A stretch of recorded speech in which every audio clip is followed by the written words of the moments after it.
এক, খালি ঘরে সঠিক শব্দ বসাও। 1-1 সামান্তরিকের ক্ষেত্রফল সমান ড্যাশ গুণ ড্যাশ। আমরা জানি সামান্তরিকের ক্ষেত্রফল সমান ভূমি গুণ উচ্চতা। তাহলে আমরা প্রথম খালি ঘরে লিখব ভূমি গুণের গুণ, পরের খালি ঘরে লিখব উচ্চতা। এটি হচ্ছে সামান্তরিকের ক্ষেত্রফল বের করার সূত্র। 2, ত্রিভুজের ক্ষেত্রফল সমান ড্যাশ গুণ ড্যাশ ভাগ 2।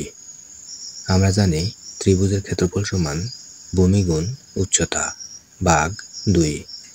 তাহলে প্রথম খালি ঘরে হবে ভূমি গুণের গুণ, পরের খালি ঘরে হবে উচ্চতা ভাগ 2।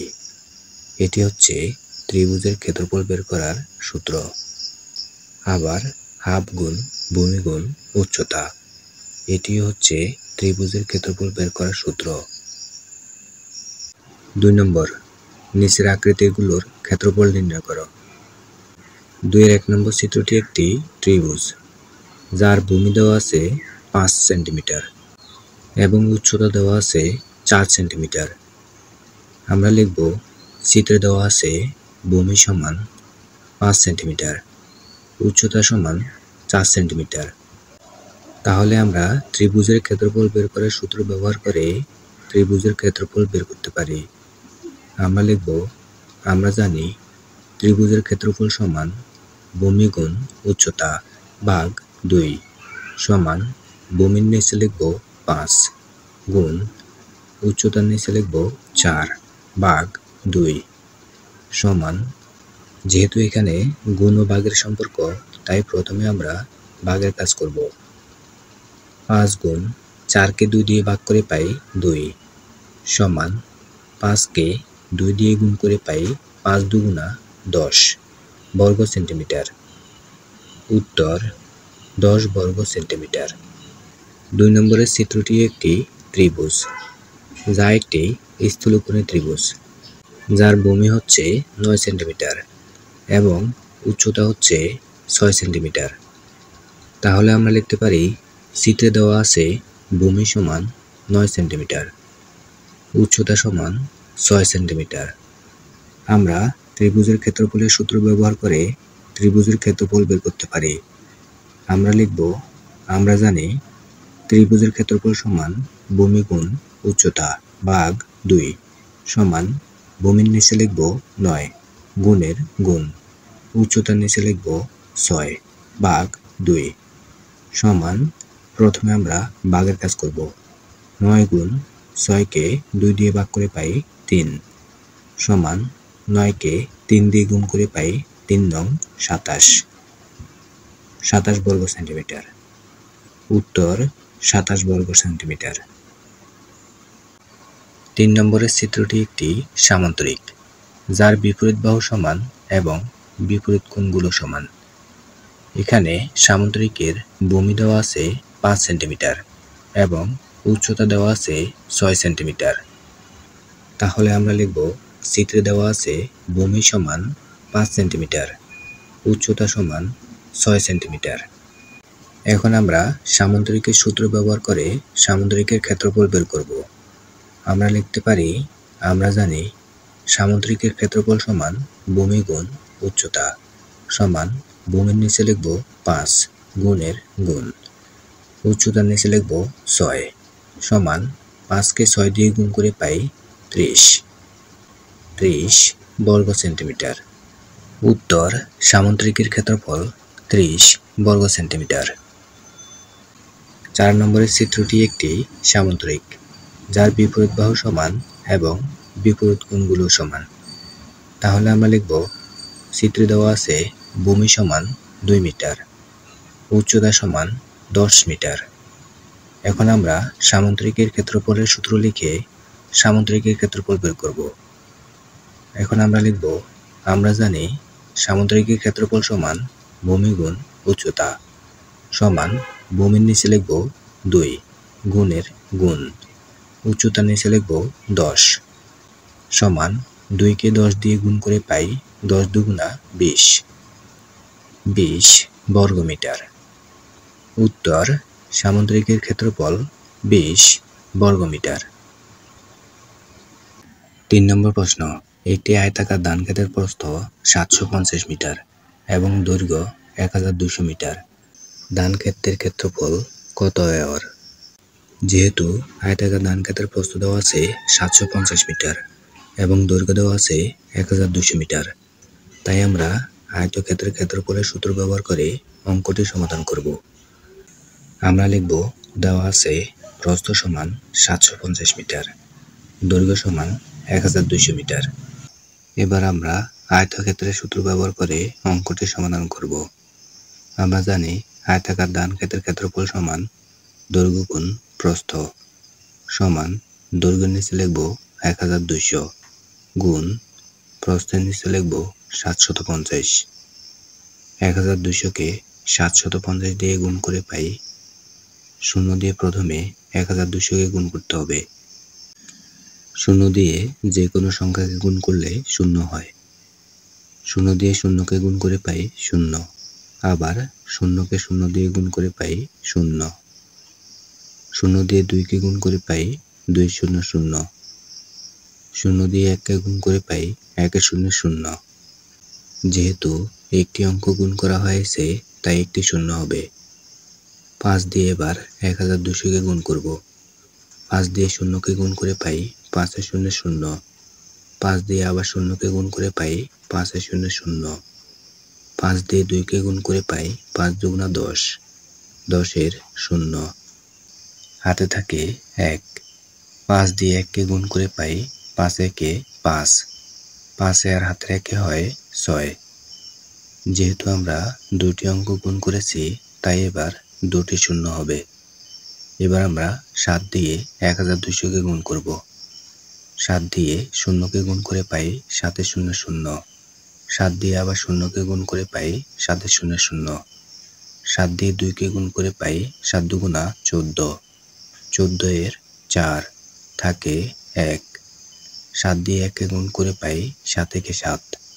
7 আর হাতে রেখে হয় 8। গুণ করার পরে যোগ করতে হয়। যোগফল হবে 9 লক্ষ সমান 9 লক্ষ বর্গমিটার ভাগ 100 একর। 100 বর্গমিটার সমান 1 একর সমান 9 লক্ষকে 100 দিয়ে ভাগ করে পাই। যেহেতু 100 এর মধ্যে দুটি শূন্য আছে তাই আমরা 9 লক্ষ থেকে দুটি শূন্য বাদ দিয়ে পাই 9000 সমান 9000 একর। উত্তর 9000 একর।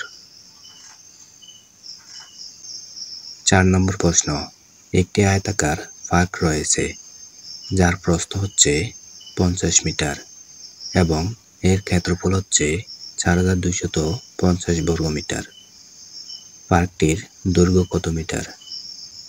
যেহেতু পার্কটির প্রস্থ দেওয়া আছে 50 মিটার এবং ক্ষেত্রফল দেওয়া আছে 4250 বর্গমিটার, তাই আমরা লিখব দেওয়া আছে প্রস্থ সমান 50 মিটার, ক্ষেত্রফল সমান 4250 বর্গমিটার।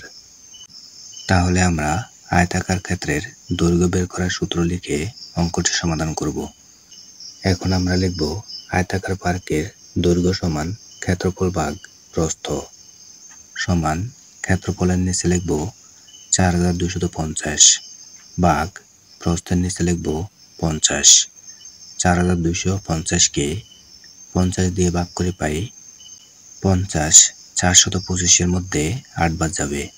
আমরা 425 এর 5 এর উপরে লিখব 8।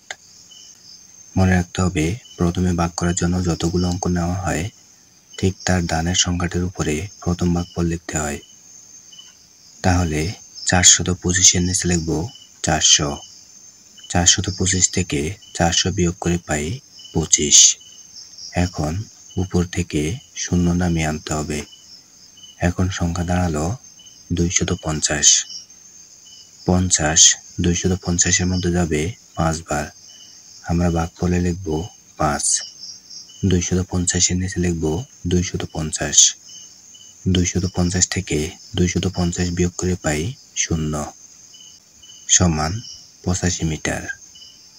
উত্তর পার্কটির দৈর্ঘ্য হচ্ছে 85 মিটার। 5 নম্বর প্রশ্ন, একটি ত্রিভুজের উচ্চতা 0.8 কিলোমিটার এবং এর ক্ষেত্রফল 1.2 বর্গ কিলোমিটার হলে এর ভূমি কত কিলোমিটার? যেহেতু একটি ত্রিভুজের উচ্চতা দেওয়া আছে 0.8 কিলোমিটার এবং এর ক্ষেত্রফল দেওয়া আছে 1.2 বর্গ কিলোমিটার, তাই আমরা লিখব দেওয়া আছে উচ্চতা সমান 0.8 কিলোমিটার, ক্ষেত্রফল সমান 1.2 বর্গ কিলোমিটার। আমাদেরকে বের করতে হবে ভূমি কত কিলোমিটার। তাহলে ভূমির পরিমাপ বের করতে হলে ত্রিভুজের ভূমি নির্ণয়ের সূত্রটি লিখতে হবে। এখন আমরা লিখব, আমরা জানি ত্রিভুজের ভূমি সমান ক্ষেত্রফল গুণ 2, ব্র্যাকেটের ভিতরে রাখতে হবে, ভাগ উচ্চতা সমান ক্ষেত্রফল হচ্ছে 1.2 বর্গ কিলোমিটার গুণ 2, ব্র্যাকেটের ভিতরে রাখতে হবে, ভাগ উচ্চতা হচ্ছে 0.8 কিলোমিটার সমান 1.2কে 2 দিয়ে গুণ করে পাই 2.4 ভাগ 0.8, 2.4কে 0.8 দিয়ে ভাগ করে পাই, যেহেতু উভয় সংখ্যার মধ্যে দশমিক রয়েছে তাই আমরা দশমিক বাদ দিয়ে ভাগ করব। তাহলে 8 24-এর মধ্যে যাবে 3 বার, আমরা ভাগফলে লিখব 3, 24-এর নিচে লিখব 24, 24 থেকে 24 বিয়োগ করে পাই 0, তাহলে আমাদের ভাগফল হয়েছে 3 সমান 3 কিলোমিটার। উত্তর ভূমি 3 কিলোমিটার। 6 নম্বর প্রশ্ন, চিত্রে একটি চতুর্ভুজাকার মাঠের একটি কর্ণ 30 মিটার এবং অপর দুটি কোণ থেকে কর্ণের দূরত্ব 15 মিটার এবং 22.5 মিটার। চতুর্ভুজাকার ক্ষেত্রের ক্ষেত্রফল নির্ণয় করো। চিত্রে একটি চতুর্ভুজকে একটি কর্ণ দুইটি ত্রিভুজে বিভক্ত করেছে, যা দুইটি ত্রিভুজের ভূমির পরিমাপ 30 মিটার এবং প্রথম ত্রিভুজের উচ্চতা হচ্ছে 22.5 মিটার এবং দ্বিতীয় ত্রিভুজের উচ্চতা হচ্ছে 15 মিটার। তাহলে আমরা লিখতে পারি, দেওয়া আছে চতুর্ভুজের এক কর্ণের দৈর্ঘ্য 30 মিটার, যা দুইটি ত্রিভুজকে বিভক্ত করেছে। প্রথম ত্রিভুজের ভূমি সমান 30 মিটার, উচ্চতা সমান 22.5 মিটার।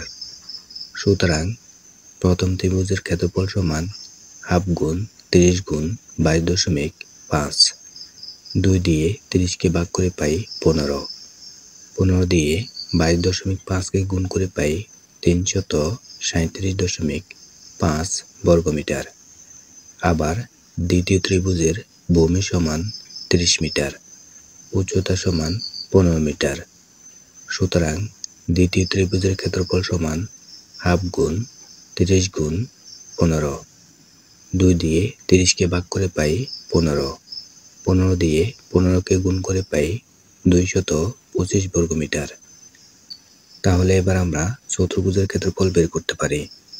সুতরাং চতুর্ভুজের ক্ষেত্রফল 337.5 যোগ 225 বর্গমিটার সমান 337-এর সাথে 225 যোগ করে পাই 562.5 বর্গমিটার।